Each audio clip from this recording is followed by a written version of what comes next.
Bạn có bao giờ tự hỏi làm sao để sống hạnh phúc, an nhiên giữa bộn bề cuộc sống? Bí quyết nằm ở việc tu tâm, dưỡng tính và giữ gìn lời nói. Hãy cùng khám phá 6 điều đơn giản nhưng sâu sắc để cuộc sống trở nên ý nghĩa hơn. Giữ sự thanh tĩnh trong nội tâm là nền tảng quan trọng nhất của việc tu tâm, dưỡng tính. Cổ nhân từng nói, tâm tĩnh thì mọi việc rõ ràng, tâm loạn thì muôn sự đảo điên. Vương Dương Minh, nhà tư tưởng lớn thời Minh Triều, từng chia sẻ rằng khí cơ trời đất vốn chẳng dừng, nhưng có một người nắm giữ, không trước không sau, không vội cũng chẳng chậm. Dẫu thiên biến vạn hóa, mọi thứ vẫn nằm trong sự khống chế. Lời dạy này nhấn mạnh rằng giữa dòng chảy không ngừng của thời gian và sự thay đổi, nếu con người giữ được sự bình tĩnh, họ sẽ có thể làm chủ cuộc sống của mình. Hãy cùng nhìn lại một câu chuyện thời cổ. Trương Hòa, một nông dân chăm chỉ ở vùng Giang Nam, sống vào thời nhà Minh. Một năm nọ, cơn lũ lớn bất ngờ quét qua, cuốn sạch toàn bộ cánh đồng lúa mà ông đã dày công chăm bón suốt nhiều tháng. Nhìn tài sản bị hủy hoại trong phút chốc, những người xung quanh ông hoảng loạn, nhiều người còn bật khóc. Nhưng Trương Hòa vẫn giữ thái độ bình thản. Ông nói với hàng xóm, việc đã xảy ra, buồn bã hay giận dữ không làm lúa quay lại được. Chúng ta chỉ có thể bình tâm, nghĩ cách khôi phục. Sau đó, ông bắt tay vào làm việc, dẫn dắt cả làng tìm nguồn nước sạch, tái tạo đất và gieo trồng lại mùa vụ. Nhờ sự điềm tĩnh và trí tuệ, không chỉ vụ mùa được khôi phục, mà Trương Hòa còn giúp cả làng vượt qua khó khăn, trở nên thịnh vượng hơn trước. Câu chuyện của ông trở thành bài học sống động về giá trị của sự thanh tĩnh và trí tuệ trong nghịch cảnh. Trong cuộc sống hiện đại, sự tĩnh tâm càng trở nên cần thiết. Nhịp sống nhanh khiến chúng ta dễ rơi vào trạng thái rối loạn, lo âu khi đối mặt với áp lực công việc, gia đình hay các mối quan hệ. Nhưng giống như Trương Hòa, chúng ta có thể chọn cách đối diện với mọi chuyện bằng tâm thế bình an. Khi nội tâm tĩnh lặng, bạn sẽ không bị cảm xúc dẫn dắt, và điều đó giúp bạn có cái nhìn sáng suốt để giải quyết vấn đề. Vương Dương Minh từng chỉ ra rằng, nguồn gốc của sự bất an thường nằm trong chính tâm hồn mỗi người. Nếu không thể tạo ra một khoảng lặng trong tâm, mọi phiền muộn, lo lắng sẽ dần khiến chúng ta kiệt quệ cả về thể chất lẫn tinh thần. Nhưng khi tâm bình, trí sáng, chúng ta có thể đối mặt với những thử thách lớn nhất mà vẫn giữ được sự an nhiên. Hãy thử dành mỗi ngày vài phút để tĩnh lặng, buông bỏ lo âu, không nghĩ về quá khứ hay tương lai. Đó là khoảnh khắc để bạn kết nối với chính mình, để nhận ra rằng dù cuộc sống có đổi thay, bạn vẫn luôn có thể làm chủ tâm trí và từ đó làm chủ cuộc đời. Vậy là chúng ta đã cùng tìm hiểu về tầm quan trọng của việc tu dưỡng tâm hồn, giữ cho tâm trí luôn thanh tĩnh và kiên định. Nhưng tu dưỡng không chỉ là một hành trình nội tâm, mà còn thể hiện qua hành động cụ thể trong cuộc sống hàng ngày. Bây giờ, hãy cùng tiếp tục khám phá những đức hạnh quan trọng trong cuộc sống, từ lời nói, cử chỉ cho đến sự tôn trọng với mọi người. Phẩm hạnh này không chỉ giúp bạn phát triển bản thân mà còn xây dựng những mối quan hệ sâu sắc và bền vững. Hãy cùng tôi đi tiếp vào phần tiếp theo, nơi chúng ta sẽ tìm hiểu về những đức tính cần có để hành xử đúng mực và tạo nên cuộc sống tốt đẹp. Khẩu đức lời nói tạo nên vận mệnh. Người xưa có câu, thiện ý một câu ấm ba đông, lời ác lạnh người 6 tháng dòng. Lời nói tuy vô hình nhưng lại mang sức mạnh to lớn, có thể xây dựng hoặc phá hủy mối quan hệ, thậm chí ảnh hưởng đến cuộc đời của người khác. Đời người họa hay phúc đều khởi nguồn từ cái miệng. Vì vậy, việc tu dưỡng khẩu đức chính là bước đầu tiên để hoàn thiện bản thân. Hãy cùng nhìn về câu chuyện của Nhan Hồi, học trò được Khổng Tử yêu mến nhất. Một lần, khi đang đi du hành, Khổng Tử và các học trò gặp một người phụ nữ lớn tuổi đang khóc bên đường. Hỏi ra mới biết, bà mất cả chồng và con vì bị hổ tấn công. Khổng Tử liền hỏi, sao bà không rời bỏ nơi nguy hiểm này? Người phụ nữ đáp, ở đây tuy có hổ dữ nhưng không có những kẻ quan tham ác độc. Nghe xong, Khổng Tử quay sang các học trò và nói, các con thấy đó, lời nói độc ác còn đáng sợ hơn cả nanh vuốt của hổ. Người có khẩu đức thì lòng người kính trọng, người không giữ lời thì vạn sự bất thành. Khẩu đức không chỉ đơn thuần là việc không nói lời ác, mà còn là nói đúng, nói trúng. Một lời động viên, một câu khích lệ đúng lúc có thể thay đổi cả cuộc đời người khác. Có một vị quan tên Lý Mục thời nhà Đường nổi tiếng với cách nói chuyện thấu tình đạt lý. Trong một lần giải quyết mâu thuẫn giữa hai gia đình, ông không phán xử ai đúng ai sai ngay lập tức, mà dùng những câu chuyện nhẹ nhàng để hai bên tự nhận ra lỗi lầm. Nhờ vậy, mâu thuẫn không chỉ được giải quyết, mà hai gia đình còn trở nên thân thiết. Ngày nay, trong cuộc sống hiện đại, chúng ta thường dễ để lời nói vượt quá cảm xúc, gây tổn thương cho người khác mà không hay biết. Hãy học cách lắng nghe và cân nhắc trước khi nói, nghĩ đến cảm nhận của người nghe. Khổng Tử từng dạy, nói lời hay không chỉ để người khác vui, mà còn để chính mình thêm trí huệ. Vì vậy, hãy bắt đầu từ những điều nhỏ nhất, tránh lời đồn thổi thị phi, nói lời tích cực và mang tính xây dựng. Như vậy, bạn không chỉ gieo niềm vui cho người khác mà còn tích đức cho chính mình, bởi lời nói tốt đẹp là một hạt giống gieo xuống tâm hồn người khác và sẽ nở hoa trên chính con đường bạn đi. Ban đức cho đi là nhận lại. Người xưa có câu, tay tặng hoa hồng ắt giữ thơm. Ban đức, hay còn gọi là đức của sự cho đi, chính là một trong những phẩm hạnh đẹp nhất của con người. Một hành động tốt không chỉ làm đẹp lòng người nhận mà còn khiến tâm hồn người cho đi thêm phong phú. Thời Xuân Thu, Khổng Tử từng kể về câu chuyện của một người tên Lưu Bá Thông. Ông là người nông dân nghèo nhưng có tấm lòng hảo hiệp. Một lần, khi đang làm đồng, ông gặp một người lữ hành bị mất túi bạc và không có gì để ăn. Lưu Bá Thông đã mời người lữ hành về nhà, chia sẻ bữa cơm ít ỏi của mình. Người lữ hành cảm ơn rồi ra đi, và chẳng ai ngờ rằng vài năm sau, ông ta quay trở lại, mang theo một gia tài lớn để đền đáp. Nhưng Lưu Bá Thông chỉ mỉm cười và nói, tôi giúp ông không phải để nhận lại, mà vì đó là điều nên làm. Từ câu chuyện ấy, Khổng Tử đúc kết rằng, quân tử thành nhân chi mỹ, bất thành nhân chi ác. Người quân tử luôn tìm cách giúp người khác phát huy điều tốt, tránh xa điều xấu. Khi bạn gieo sự thiện lành vào cuộc đời, sự thiện lành sẽ trở lại với bạn theo những cách không ngờ. Ngày nay, chúng ta có thể bắt gặp ý nghĩa của ban đức trong những hành động rất nhỏ, một nụ cười khích lệ, một lời khen đúng lúc, hay sự giúp đỡ chân thành khi ai đó gặp khó khăn. Hành động nhỏ nhưng mang sức mạnh lớn, không chỉ thay đổi tâm trạng của người nhận mà còn tạo nên vòng tròn lan tỏa yêu thương. Hãy nhớ, khi bạn giơ tay giúp đỡ người khác, chính bàn tay bạn cũng cảm nhận được sự ấm áp. Như ánh sáng ngọn nến, dù bạn trao đi nhưng chính bạn cũng được soi rọi. Vì thế, hãy không ngần ngại sẻ chia, bởi mỗi lần bạn cho đi, tâm hồn bạn lại thêm một lần trưởng thành và thăng hoa. Diện đức giá trị từ phong thái và diện mạo. Người xưa nói, người sống nhờ mặt, cây sống nhờ vỏ.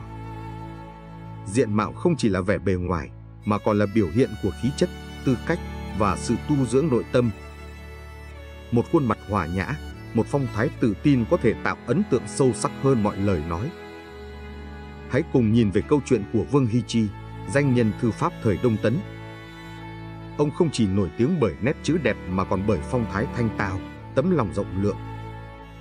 Một lần, khi đang viết thư pháp, có một người dân thường đến xin chữ. Dù bận rộn, Vương Hy Chi vẫn vui vẻ tiếp đón, không hề tỏ thái độ xem thường. Ông cẩn thận chọn giấy, tỉ mỉ viết từng nét và trao cho người ấy kèm nụ cười chân thành. Người dân ấy sau này kể lại rằng, tấm lòng và phong thái của Vương Hy Chi khiến tôi cảm thấy mình được tôn trọng như một bậc vương giả.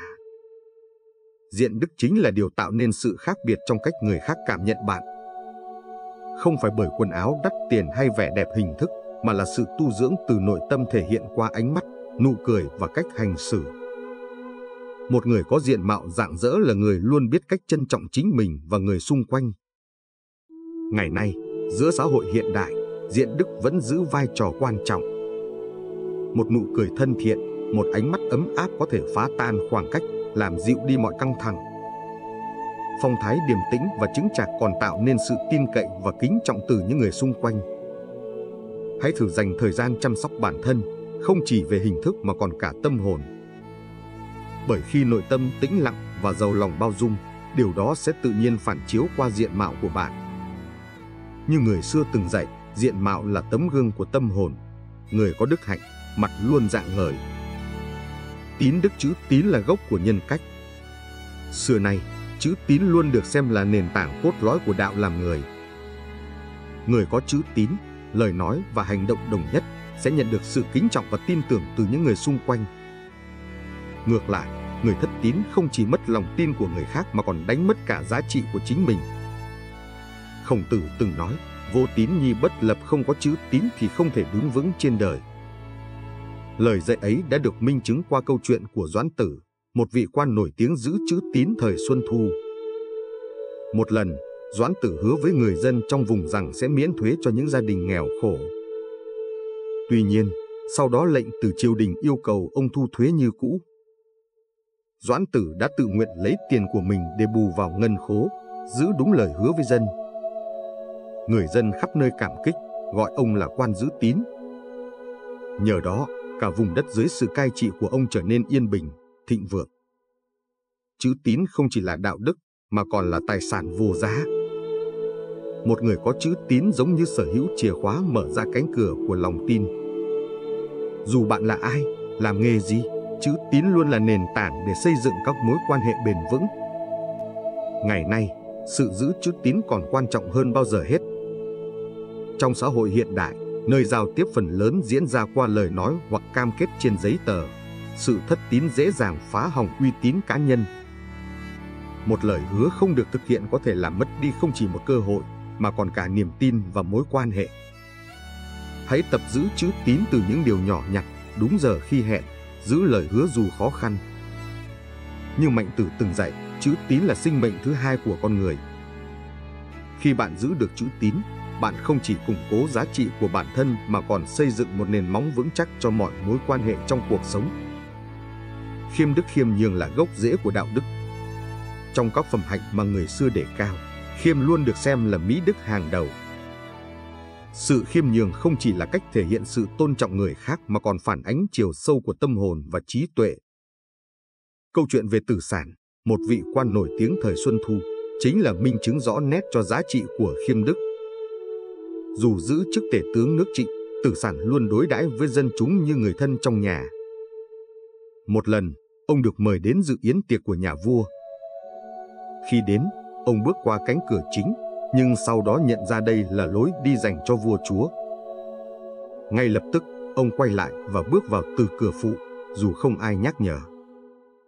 Ông giải thích, ta là bề tôi, sao có thể dùng cửa của vua? Hành động nhỏ ấy khiến nhà vua và mọi người đều cảm phục. Sự khiêm nhường không làm Tử Sản mất đi uy nghi mà ngược lại, còn tôn lên nhân cách cao đẹp của ông. Người xưa dạy, nhường người 3 tấc, mình được lợi 2 phần. Trong Chu Dịch cũng ghi chép, khiêm tốn là gốc của đạo đức, đứng đầu trong mọi lễ nghi.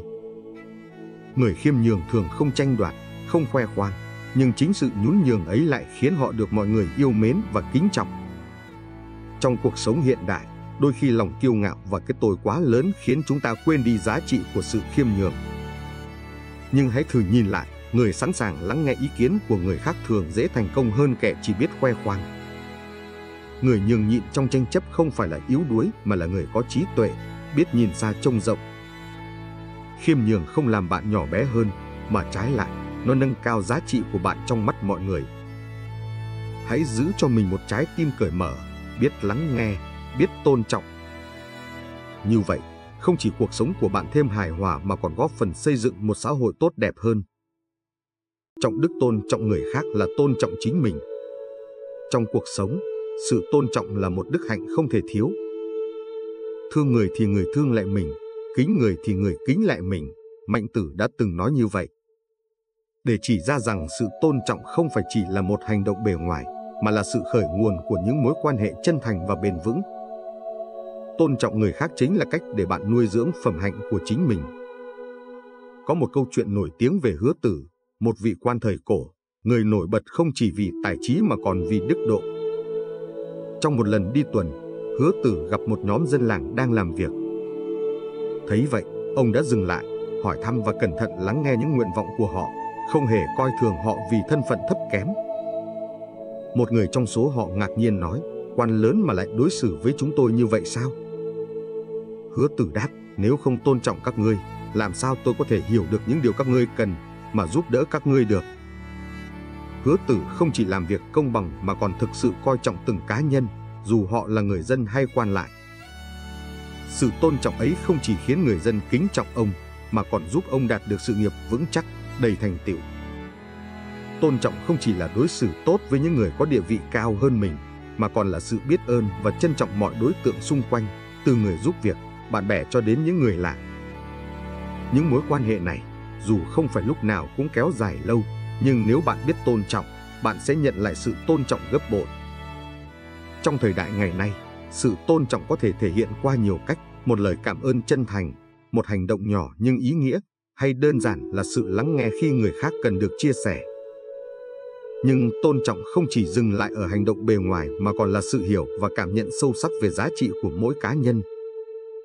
Người tôn trọng người khác sẽ tự khắc được người khác tôn trọng. Bạn không chỉ tôn vinh phẩm giá của người xung quanh mà còn nâng cao giá trị của chính mình. Như vậy, đức trọng đức không chỉ giúp bạn tạo dựng những mối quan hệ tốt đẹp mà còn giúp bạn trở thành người có nhân cách sâu sắc, đáng kính trọng trong mắt mọi người.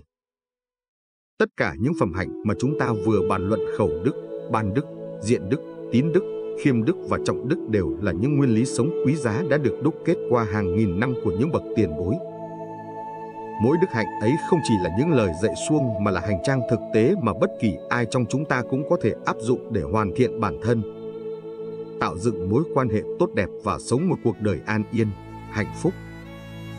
Cuộc sống hiện đại đầy thử thách, áp lực và cạnh tranh, nhưng không có gì quý giá hơn việc giữ vững những phẩm hạnh này.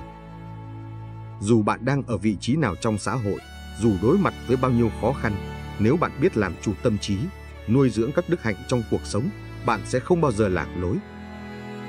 Như Vương Dương Minh đã nói, để tu dưỡng bản thân, trước hết phải giữ vững sự tĩnh tâm và lòng kiên nhẫn. Bạn không cần phải vội vàng, lo lắng hay so đo. Chính sự tĩnh lặng và chân thành trong từng lời nói, từng hành động sẽ giúp bạn xây dựng nên một cuộc sống bình an và tràn đầy phúc lộc. Hãy nhớ rằng, con đường tu dưỡng bản thân không bao giờ dễ dàng, nhưng nếu bạn kiên trì, mỗi bước đi sẽ giúp bạn trở thành một người tốt hơn, một người có thể đem lại giá trị cho chính mình và cho xã hội. Cứ mỗi ngày, hãy dành chút thời gian để tự rèn luyện và thấu hiểu những đức hạnh ấy, từ đó bạn sẽ cảm nhận được sự thay đổi tích cực trong cuộc sống của mình. Cuối cùng, hãy coi việc phát triển các đức hạnh này không phải là một nghĩa vụ, mà là một món quà. Món quà ấy không chỉ mang lại hạnh phúc cho bản thân mà còn giúp bạn tạo dựng được những mối quan hệ bền vững, những kết nối sâu sắc trong cuộc sống. Đó chính là hành trình tuyệt vời nhất mà mỗi chúng ta đều có thể tự bước đi. Cảm ơn các bạn đã theo dõi video này. Nếu những chia sẻ về những phẩm hạnh và đức hạnh này đã giúp bạn tìm thấy cảm hứng hoặc những suy ngẫm mới trong cuộc sống, đừng ngần ngại để lại một like và comment bên dưới để chia sẻ cảm nhận của bạn. Hãy cho chúng tôi biết bạn yêu thích phần nào nhất và bạn nghĩ rằng phẩm hạnh nào là quan trọng nhất trong cuộc sống hiện nay. Nếu bạn cảm thấy video này hữu ích và muốn lan tỏa những giá trị này đến nhiều người hơn, đừng quên share với bạn bè và người thân của mình nhé. Và nếu bạn chưa đăng ký kênh, đừng quên nhấn đăng ký để không bỏ lỡ những video tiếp theo với những nội dung ý nghĩa và bổ ích. Cảm ơn các bạn rất nhiều và hy vọng chúng ta sẽ tiếp tục đồng hành cùng nhau trên con đường phát triển bản thân và lan tỏa những điều tốt đẹp.